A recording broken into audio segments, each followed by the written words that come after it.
I'm teaching next week, so it's going to be a good time. All right. Here comes Drew. Woo!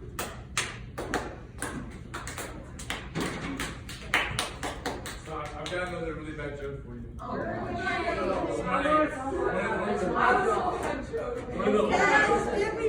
One of the senior adults told me tonight at dinner. You guys know what we had for dinner tonight? We had steak, right? So I was like, how are you enjoying your steaks? Your steak. I thought we were having bofa. He's like, you know what you can do with a lot of steaks? I was like, what? He's like, build a fence. It's one of those things. He's an old man. It's like, I laugh at it. You're like, oh, it's so good. It's so good. Also, if you don't have a Bible, do you have any Bibles in? Yeah, we have. We have Bibles. You got a Bible in that box? I got my Bible from home. You know what we haven't been doing? We haven't been taking up your cell phones. Yes, I don't want to see your cell phone tonight. I did see some people last week on the phone. We do have a Bible. We do have a paper Bible. Everybody got one? We haven't been taking up your cell phones. We started that last semester, but we forgot our first week back last week. But If it becomes an issue, we want, yeah. It's not an issue yet, but if it does become one. Alright, so do you guys remember what we talked about last week? Nope. Moses, right? And so what was the point from last week? You guys remember? What happened? If you did all the things, Yeah. he was die. Yeah. He exiled himself, right? So remember Moses, the pastor, yeah. So we see Moses as kind of in this really privileged position. God did a miracle through him and put him in like a really awesome spot. We'd be like, this is the perfect spot for God to use Moses, right, for his people. But then Moses takes it in his own hands and kills the Egyptian, right? And then not only was he exiled by his own people, not only was he exiled by the Egyptians, but he also exiled himself, saw himself like how we see ourselves all the time, as not good enough, broken, dirty, all that kind of stuff, right? But then we see God come to him and speak to Moses. That's kind of what we're going to look at when God speaks to Moses. A lot of you guys know this story, but there's some really, really cool stuff if you look deeper into it. And we see some facts about God, and we see some more facts about the person of Moses. And again, we see how relatable he is to us. Like, as I'm reading this about Moses, I thought Moses was like this far away character that like in the Bible. But as I'm learning about him, I see myself in Moses a lot. You know what I mean? He's just a regular guy, just like us. He makes a lot of mistakes. He did some incredible things, but he's also human, right? He made mistakes, and so that's kind of what we're looking at. The person of Moses, both his victories, but also his defeats, right? So last week we saw that Moses is in exile. Do you remember where he was in exile? Country. Not the thing is in Africa, and it's that thingy with the pyramids. Not Egypt. No, it starts with N. Midian, right? So he fled to Midian. And so the part we didn't talk about last week, so he met his wife in Midian, so he's got like a family in Midian, right? So he's a shepherd, and he's tending flocks. And so that's what we're going to pick up, Exodus chapter 3.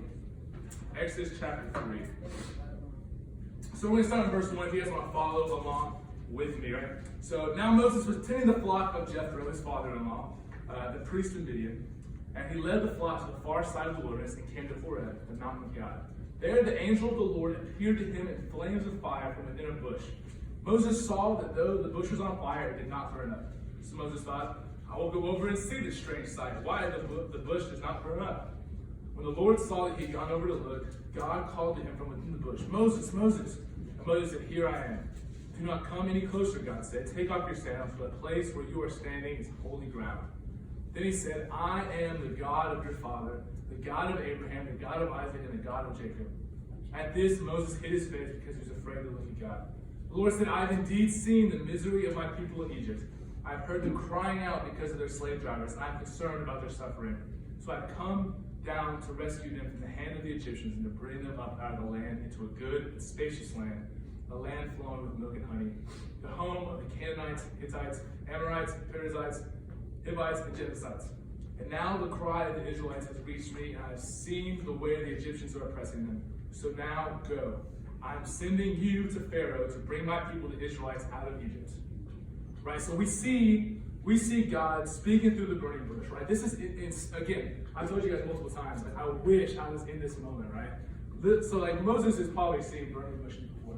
He's seen, scholars, probably a thing, there's fires, right? It's like a kind of like a deserty area.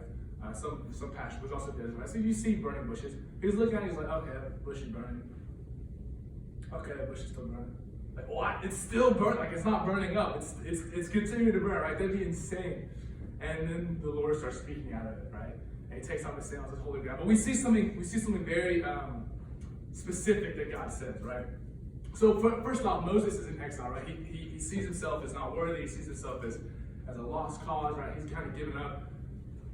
But God goes to see Moses, right? God steps down and goes to see Moses. God said, we see God's mercy in this, right? We see God's sovereignty by saying, this is holy ground. You have to take off your sandals to be in my presence. I am the God of your father, Jacob, Abraham, Isaac. But also his grace, right? That he would come down and speak to Moses, that he would be with Moses. Yeah. Is there a reason they're all in lights? That's just the people. So like the Israelites, Amorites, so the people from these nations. Yeah. Yeah, Jebusites. All these people are usually Ites. Right, so we see God comes to meet Moses. And so as I was doing a little more research for this one, some scholars believe that when Moses killed the Egyptian, he was doing it one out of rage, right? So that's why there's a sin, right? He was doing it out of anger, out of rage, out of not a good place, because he knew it was wrong. He's looked left and right, so nobody would see him, right? But some say he was also kind of in this leadership position. He was a prince of the palace, right? And so he was he learned that he was a Hebrew, and he realized, he saw his people being oppressed, right? So Moses said, I will be the guy, like I need to help my people get out of their oppression, right? I need to enact justice for my people. That's what Moses probably was thinking. He's like, I need to help my people who are oppressed. He tries, and it's like, whew, you completely missed the mark, my man. You tried, that's not really what you're supposed to do. You definitely sinned, you killed a guy. That was wrong, right? But we see in those verses right there, right? In verse 7, right? The Lord says, I have indeed seen the misery of my people. I've heard them crying out because they're slave drivers. So I've come down to rescue them from the hand of the Egyptians. Right? And he says in verse 10, he says, so now go, I am sending you to Pharaoh to bring my people, the Israelites, out of Egypt, right? There's a big difference between the two, right? The first time Moses killed the Egyptian, right? He tried to rescue his people. He tried to get his people out of oppression by himself, right? And we see this time, God is saying, I want you to go do this. And then Moses is like, who am I? In verse 11, verse 11, says, Moses said to God, who am I that I should go to Pharaoh and bring the Israelites out of Egypt? Right, this is both showing his kind of like view of himself, where he doesn't think he's good enough. I think probably most of us, to a task that big, would be like, who am I, guys? Like, you could have picked somebody so much better than me. Me? I think maybe you got the wrong guy.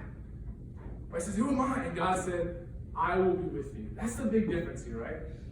So the first time we see Moses trying to go and help his people, it's kind of out of himself, right? We see Moses do this action that again is from him.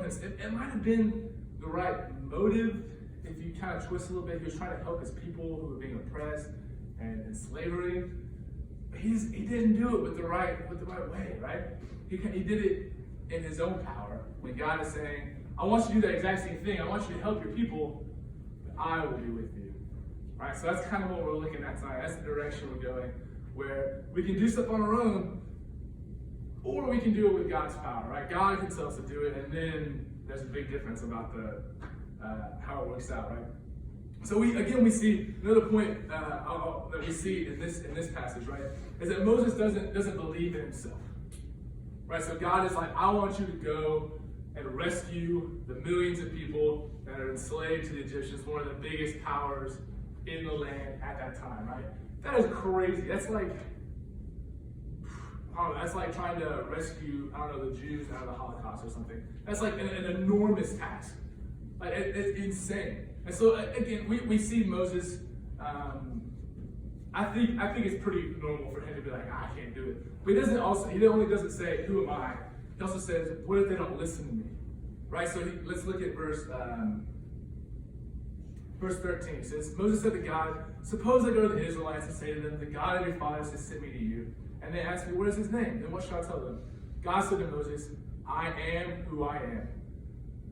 This is what you were to say to the Israelites. I am has sent me to you. Right? This is one of my favorite parts of this story, right? The next part, sorry. God said to Moses, say to the Israelites, the Lord, the God of your fathers, the God of Abraham, the God of Isaac, and the God of Jacob has sent me to you. This is my name forever. The name shall call me from generation to generation. Right? God is giving Moses his name. He says, I am. I am the I am.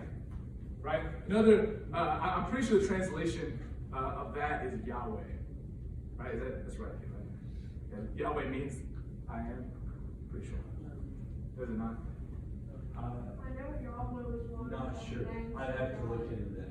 I think I saw it somewhere, but I'm not 100%. I didn't. Yeah. All my Yahweh shirts. Anyways. But God declares that is his name, right? He says, I am.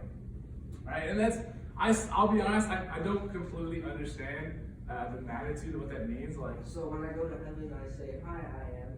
Specifying this. That's his name, right? God declares himself as I am.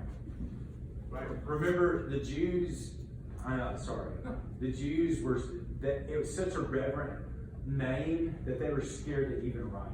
Right. So every version that we have is kind of, we don't really know what exactly was told to him because they were scared to write it out.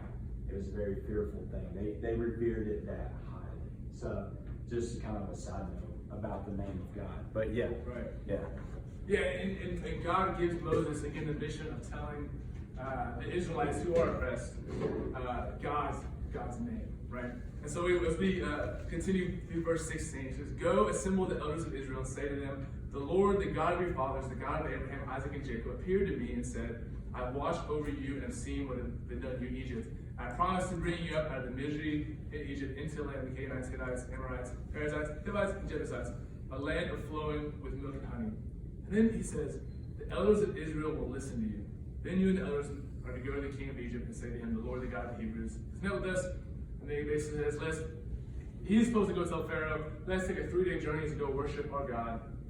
And then Pharaoh's going to be like, no. And then God's going to do all these miracles, right? So Moses, this was crazy to me, right? God is literally speaking to Moses.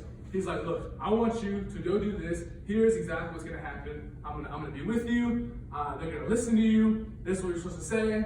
You got it. And what does Moses say? Right? Look at chapter 4, verse 1. Chapter 4, verse 1. Moses answered, what if they do not believe me or listen to me and say, the Lord did not appear to you? Oh my gosh, Moses. The Lord is literally speaking to you and being like, this is going to happen. I'm going to be with you. This is what they're supposed to say. I got the plan all right out for you. He said they are going to listen to you. And Moses says, what if they don't believe me or listen to me? Moses. I think it's easy for us today to be like, what are you doing? But again, we do that all the times too, right? We question if God's really speaking to us. But we see this and we're like, Moses, like, I know like it's tough to believe this, but God is literally telling you like to go. I think this really shows us another part of Moses. And again, just kind of human nature, of who we are sometimes. I think Moses was kind of feeling afraid of rejection. He's kind of feeling like he was afraid of failure. You guys ever feel that way? Have you ever too scared to spread the news of the gospel with people at your school or on your team with your friends because you're afraid that they're not going to listen to you, or you don't know what you're going to say, or that you're just going to fail, they're going to reject you? I definitely felt that way before. The story, I think I've told you guys about, especially the guys, I think I've talked about it to all of you guys before. I play soccer at your age, and so I've been playing for 3 years. And so the first 2 years, I'll be honest, I was terrible. Sure. I came in as a freshman. I've never been like the cool guy on the team. I was always kind of like the quieter one. I was definitely not the best goalkeeper, so that didn't help. I never played a minute in freshman or sophomore year. So I was kind of seen as like, I was so afraid of telling people about the gospel because the team to be honest, the team is of the world, right? So their motives and their desires are for things that my desires aren't, partying or doing all this stuff that, again, I really just don't agree with. I really don't want to partake in. So I wouldn't do that kind of stuff. But I was afraid of spreading the gospel. One, because I was afraid they would reject me. I was afraid that not only was I near the bottom, they would throw me to the bottom because they're like, oh, like who's this guy trying to act all holier than thou? But I also was like, I don't really know what to say. Like somebody's gonna ask me a question, I'm gonna be dumbfounded. They're gonna ask me a question, I'm gonna be like, well, I don't know, But then something happened. The Lord really used people in my life, and also grew me over this last summer. I worked at an internship for another church, Cove Church over in Hampton Cove, and went to some camps, and the Lord really worked through me and encouraged me, and helped develop in me. Again, nowhere near perfect, but He helped develop in me boldness. I think just how what God is trying to do to Moses here, right? God is saying like I'm with you, like I'll speak through you. Like, I'm going to be with you during this. I'm not putting you in a situation for you to do it on your own, right? Moses, when I tried that, God's like, I'm going to be with you. Like, listen to me. I got plans for you. I'm going to set it all in motion. Just follow me. I got you, right? So God tells Moses to go back to Egypt and to do this incredible thing. He has to stand up to Pharaoh, who's probably one of the most powerful figures at that time. Right? I think it was Ramses II was the guy at this time. He was super powerful, had a giant army, and Moses just walk up to him and be like, let my people go. Whew. That's like, he's like telling him to let go of all his workforce. Because at this time, Egypt was just building, right? They were trying to do all this building they were using their slave labor, the Israelites, to build all this stuff. And so, of course, Moses is like, there's no way. And so he says in chapter 4, he says, what if they don't believe me or listen to me? So verse 2, follow along, he says, then the Lord said to him, what is that in your hand? A staff, he replied. The Lord said, throw it on the ground. Moses threw it on the ground, and it became a snake, and he ran from it. This dude, I was loving to see this thing happen, right? He has a staff, and God's like, what's that in your hand? He knows what's in his hand. He's like, oh, it's a staff. He's like, throw it on the ground. Like, okay. He's like, just like sprints away. I see it so funny. And then God's like, no, pick up the snake. And he picks up the snake and turns it into a staff, right? I think that'd be a pretty cool scene. Just instant snakes. That'd be kind of cool, right? But God gives Moses the ability to do the miracle for the snake, right? So the next part we see, verse 5, he said, this, said the Lord, is so that they may believe that the Lord, the God of their fathers, the God of Abraham, the God of Isaac, and the God of Jacob has appeared to you. Then the Lord said, put your hand inside your cloak. So Moses put his hand into his cloak, and when he took it out, the skin was leprous. It had become as white as snow. And as you guys probably know, leprosy was probably, again, one of the worst diseases. It was a signal of like, you would be ostracized from society, you'd be kicked out of society because it was so infectious and so painful and ugly. It just like sets you apart as like gross and dirty and infected, right? It was a gross disease. And he sticks his hand, and his hand just turns like into this infected, like, ah! But we don't see Moses react, right? He's just like, okay. And then in verse 7, he says, I'll put it back into the cloak. He says, so Moses put his hand back into the cloak, and when he took it out, it was restored like the rest of his flesh, right? And the last one, the Lord said, if they do not believe you, pay attention to the first sign, they may believe the second. But if they do not believe these two signs or listen to you, take some water from the Nile and pour it on the dry ground. The water you take from the river will become blood on the ground. That is some scary stuff. But man, like, okay, we know Jesus turned water into wine, but water into blood? That is like terrifying. I'd be like, all right, I'm done. Water into blood, that's crazy. Yeah, it definitely made its point, right? So, and in verse 10, Moses, okay, so God shows Moses and gives Moses the ability to do these miracles, right? He gives him the ability to do these miracles for what reason, right? He tells them so that they may believe that I have sent you, right?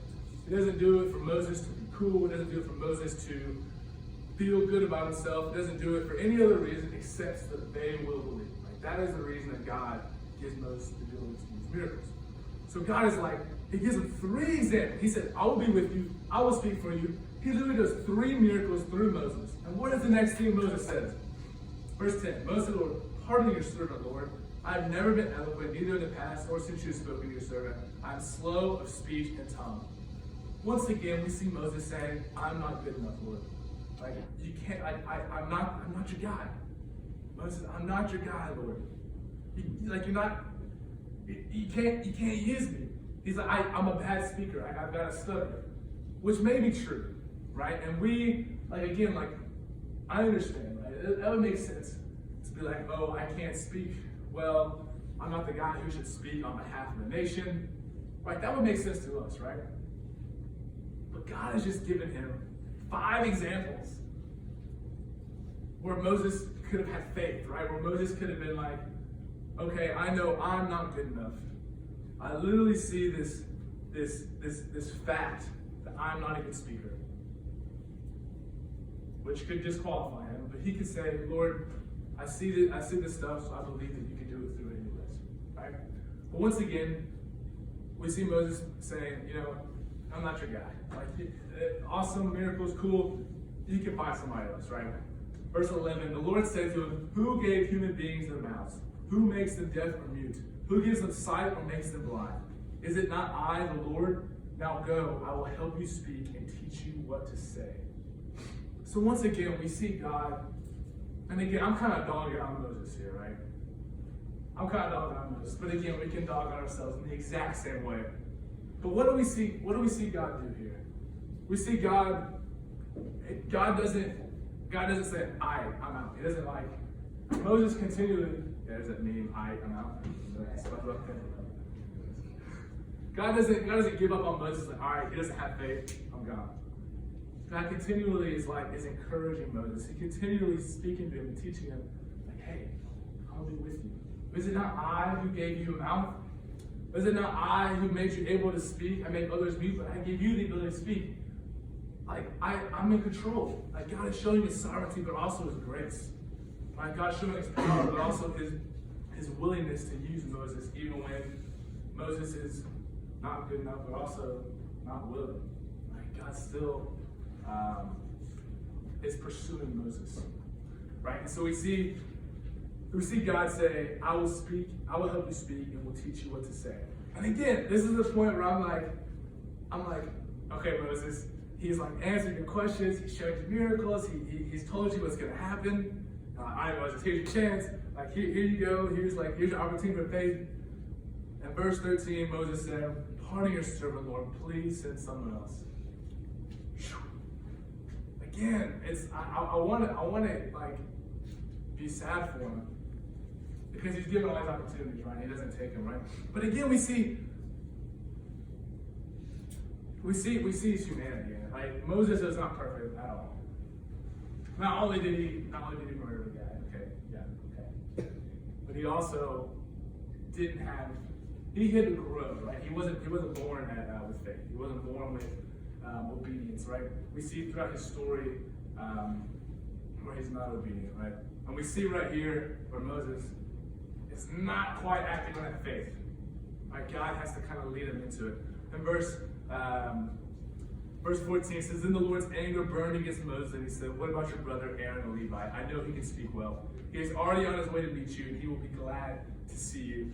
You shall speak to him and put words in his mouth. I will help both of you speak and will teach you what to do. Right? He says, he will speak to the people before you, and it will be as if he were your mouth, and as if you were God to him. But take this staff in your hand so you can perform the signs with him. God does all that stuff to prove that he is breaking into sin, but why did he make him like speak and give him the words to say?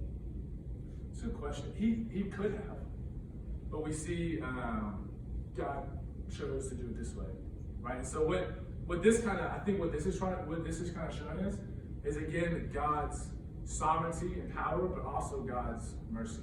Again, this is another moment where I kind of see God as he had the opportunity to be like, Moses said, pardon your servant, Lord, please send someone else. After he encouraged him, after he already said, not me, Moses again's like, no, like, not me. And again, God is like, I still want to use you. It's like, okay, fine. fine, Moses, you can't speak. Your brother can speak. But he doesn't say, I'm going to use Aaron instead. Right? Does he say, I'm like, now, okay, you're done with this, now I'm going to Aaron? No. Right? We see throughout the whole story of Moses that Moses is the guy. Moses is the leader that God is growing to lead his people. But he's using Aaron for this job, and still, the last part, verse 17, he says, but take this staff in your hand so you can perform the signs with it. God still wants Moses to be there, right? He still is involving Moses. He didn't say, all right, you had your opportunity for faith, you're done. You failed, you're done. That's not what God says. He says, I still want you to go. I still want you to be the guy that does these miracles for me. I still want you to be that guy that serves me and helps to liberate my people from this slavery. Yeah.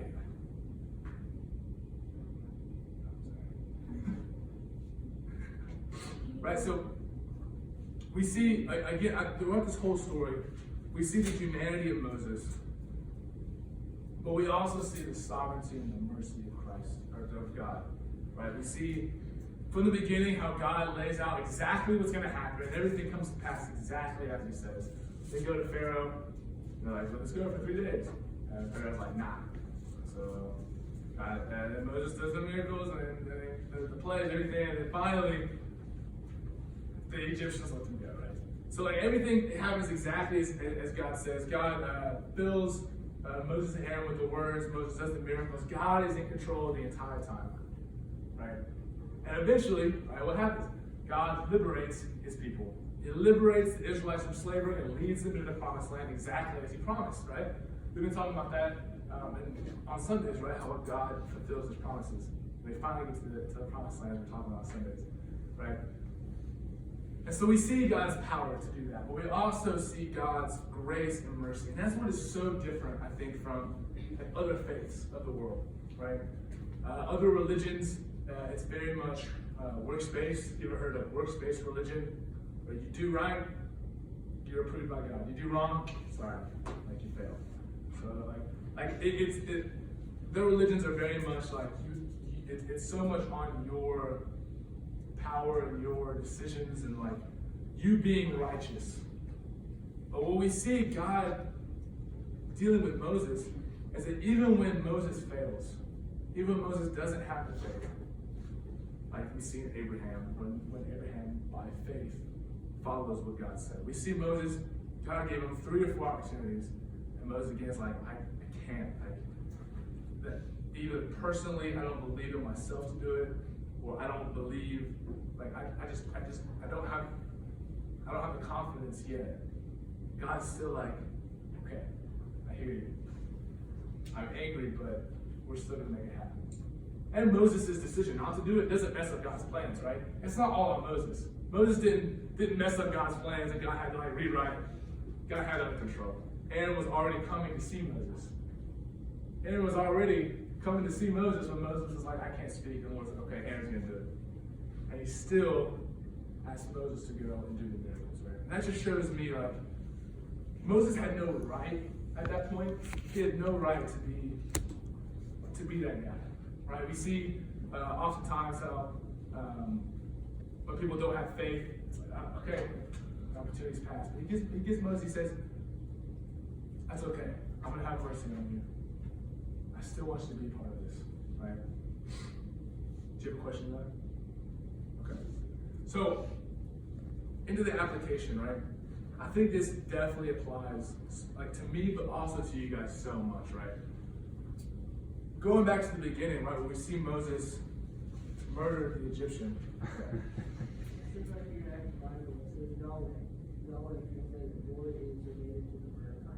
Okay. There's some. So I did the research, but we can do it at the end. Okay. Yeah. I wore my Yahweh shirt. People always make fun because it's Yahweh. No, it's cool because it has vowels. That's really cool. I appreciate that. Do we need to cover it? I mean, we can cover it right now before you get into the application. Sure. So Yahweh is Lord, Lord. And the closest term that we have for I am, you would actually say, he is actually saying, what is he trying to say? I am who I say I am, and I will do what I say I will. And so that's kind of a bigger phrase, but it means kind of the same way. And the closest word that we have to explain that, which would be the name of God, is Elohim. So that's the, so yeah. It's like Eloise. Elohim. So yeah, but you don't see that.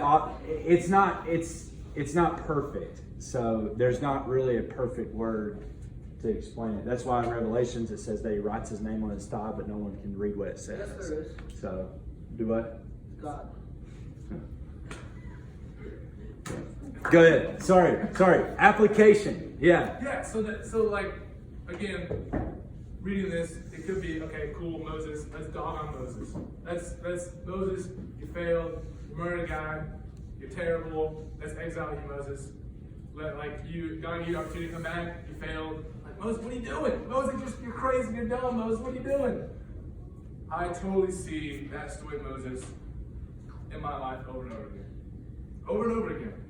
Where the Lord asks me, gives me like a simple request, like, hey, go speak to this person, go pay for this person's groceries, go to your soccer team and be the light that the soccer team needs. And I'm sitting here and I'm like, God, I don't know, like, I'm afraid of rejection, I'm afraid of failure, I can't do it. Like, that's one scenario, but there's also this other scenario that we see through this. Are you trying to, have you ever been in that situation where you're trying to do the right thing, but it's based on yourself? Where I've definitely fallen on this, where I'm trying to live a good life because that's what I'm supposed to do, and I'm trying to, not cuss, not watch bad stuff, like read my Bible every day. But those things are good and those things are right. But I'm doing it out of my own power. I'm doing it out of my own willpower and discipline and strength. And like, I've definitely fallen into a trap where I have lost friends, and I say to myself, I need to live a good life so my lost friends will see what to do. Has anybody else ever been like that? Where you're like, I need to put up a good face. Or one thing that I've fallen into this past semester was like, I was very upset. Ultimately, at one point I was depressed. But I said, I'm a Christian, I should have joy, I'm going to put on this face of joy, I'm going to be happy. Even when I wasn't happy, right? Out of my own willpower, I made myself be happy. Which was where I'm supposed to be, but it doesn't come from my willpower to be joyful. It doesn't come, me being obedient to Christ doesn't come from within myself. It's the call of Christ that leads me there, right?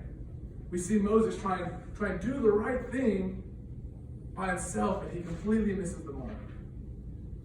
But when God calls him to go and rescue his people, we see God's power, God's sovereignty, and God's just ability to make miracles happen, right? To make play. Like, God's gonna get what he wants to get done, right?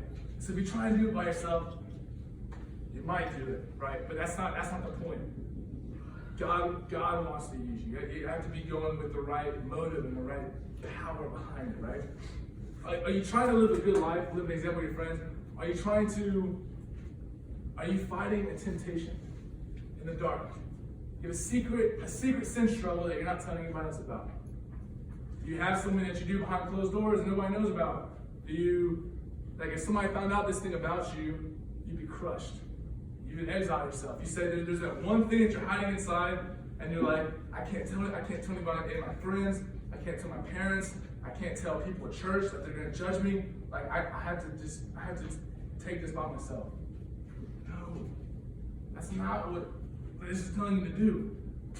God says, I want to be there for you. I want to empower you. I will be with you, right? Bring it out into the light. Let me fight it with you. Let me empower you. Don't fight it by yourself. You don't have the power to fight it by yourself. God said, I will be with you. That's like one of those encouraging statements in this whole thing. He says, who am I that I should go to Pharaoh and be that Israelites out of Egypt? Who am I to try and face down this sin struggle? Who am I to go to my school and be the light that dark school needs? Who am I to bring my atheist friend to Christ? Who am I? God says, I will be with you. I will be with you. I will give you the words to say. I will be the power behind you, right? Moses failed when he did this on his own. But when he went through Christ, we see him ultimately succeed. God doesn't need you to do anything, right? Again, if you're trying to do it by yourself, God doesn't need you. That's kind of mean, right? You can take that and nothing negative. God doesn't need you. That's one of the things that I think a lot of contemporary Christians today, we kind of get wrong. We're very prideful in that, like, oh, God needs me to do this, or else they're not going to get saved. Some what's the word? Like Baptist, Methodist, Protestant, denominations. Some denominations are very, it's all on the individual, it's all on what you do, or else they don't have a chance, right? I don't think that's true. God, it's God's power. God is the one who does the work. But he again, we see God's mercy that He asks us to come along with Him and be the hands and feet for Him. Right? There are often times I was praying today, Lord, you make me your tool. I want to be your tool, right? So in like a culture, we kind of see tool as like, oh, he's a tool, or she's a tool. Right? We kind of say like, oh, he's just being used, like he doesn't have anything for us. Yeah, I want to be that guy. I want to be that guy for God, right? That has like all I am is just for you, right? Lord, like I just want to be that tool for you. I want you to use me exactly how you want to use me. And I don't want to have any saying that, Lord, here I am. Like take my life, take my hands, take my feet, take my words, and use me. Right? So where does that take you? Right? Where does that take you? Where's that situation of the call of Christ, the call of being a tool, the call to go to your school, to go to your team, go to your friends, go to your family? Where does it take you? It takes you to the feet of Jesus. It takes you to the throne of God, right? It takes you to a place where you fall face down before Him and say, Lord, it's not me anymore. I'm not going to enact justice. I'm not going to fight for my people, but you are. Please use me to do that. Ask Him for guidance and ask Him to fill you with the words to say, because He will. Because He will. I've had multiple experiences in my life when I interned at Big Stuff, where I had conversations with people where they went to some really dark places, and I had no clue what to say. Well, one of my best friends, the greatest testimony of my life so far, is one of my best friends came to Big Stuff, and his mom had cancer, and she was dying in a few weeks. And he came, and we had such, I don't know if you guys ever had this, girls probably had this before, but guys, there's such a trueness and such intimacy of like bros crying together. If bros ever crying together, dude, bros crying together is like one of the most incredible moments ever. Because it's just so intimate and true, right? And so in that moment, like God was just he was giving me the words to say to my friend. And ultimately, he gave his life to Christ on that night, and it has really grown his relationship with Christ. But that wasn't me at all. I literally was like, I was sitting there, I was like, we're like praying, I was like, I have no clue what I want to say. I'm super nervous because I don't want to mess this up. I don't want to be the reason he doesn't follow Christ. But the Lord gave me the words. The Lord said exactly what he needed to hear. And like, this has happened to me a few times. Like as I'm saying something, I'm like, oh man, that was pretty good. Like I didn't think about that, but I kind of, oh man, thank you. And like, but the Lord is going to give you the words to say, right? And it leads you to this place, like at his feet, when he fills you with the words, he fills you with the power, right? We get this confidence, right? We see this confidence through Moses later, right? We see this confidence that God will fulfill his promises. Right? If you don't believe he fulfills his promises, look at the story of Moses. Look at the story of him doing exactly what he says. But also look at the story of how he leads people to the promised land that he promised hundreds of years earlier. God fulfills his promises then, and he fulfills them now, right? We see Yahweh. We see the I am. I am who I am, and I will do what I say I will do. That is what he says to Moses, and that's what he's saying to you today, right? When God calls you to do something, which I believe he is, as a Christian in a secular world, are called to spread the gospel, right? And that is such a daunting task. I don't know if we can compare it to liberating millions of people out of Egypt, but we kind of get to do that in this world. God is giving us the ability to liberate our friends from the bondage, to be the hands and feet that God uses to liberate his people from this world, right? God is saying the same thing to Moses that he's saying to you today. He says, I will be with you. I will give you the words to say. Follow them. And they're not perfect. I know you might think you're dirty or you've done something wrong, you kind of exile yourself. I'll come to you. I still love you. I still want you to be an emancipator in my name. I want you to go find those people that are in bondage, that are in slavery, and I want you to set them free. That's the call to us. That's the Great Commission, right? He calls us to be the hands and feet, to teach them about Jesus so that they can be set free, right? So don't be scared of the circumstances, right? And it's easy to say that now. It's easy to say that now when we're sitting in a group of people in a comfortable place, right? When we get sent out in the field, that's when it gets hard. That's when I struggle. That's when you're going to struggle. And that's when we can rest in this story, in this example of Moses and God. Where God just encourages him and builds him up and gives him the boldness to go and do incredible things. He'll do that for you today too. I want you to do that. Because it's so true. I've seen him do it in my life, and I still, in my human nature, doubt that sometimes. But he's going to do it again. I believe he's going to keep doing it. He's going to keep doing it. And keep doing it as long as we follow his heel, we follow in his path. Let's pray. Lord, I just thank you for tonight. I thank you for these awesome students just coming to learn more about you, God. I thank you for just this book and the example that you give us. That it's not just a history book. It's not dead words, Lord, but it's a living word that you use to encourage us and build us up and show us a new side of your face every time we dig into it, Lord. I thank you for your mercy for us. Even when we fail, Lord, you still love us and you still want the best for us, Lord. It's not a do or die, Lord, but it's mercy. And it doesn't make any sense, God, but we just thank you for that. We thank you for the cross, Lord. And just the ultimate image of mercy for us, God. I pray for these students as we go back up to school this week and throughout the rest of the semester, Lord, that when we face these circumstances and these situations that are daunting, because they are daunting, difficult people to talk to, difficult situations where people are bringing you down. It seems like there's no way out, Lord. I pray that you would just speak to them in that moment and remind them of Moses and what you said to him, Lord.